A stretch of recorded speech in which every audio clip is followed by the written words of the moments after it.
Movie camera having trouble with your Ring security camera? Don't worry, resetting it is quick and easy. Whether you're using the Ring Floodlight or Spotlight camera, just follow these simple steps.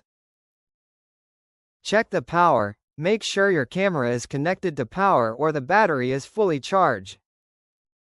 Locate the reset button. You'll find a small reset button right on top of the camera. Press and hold that button for a full 30 seconds. Watch the status light. Once the status light blinks a few times, let go. Check mark. That's it. Your Ring camera has now been reset and is ready to set up again.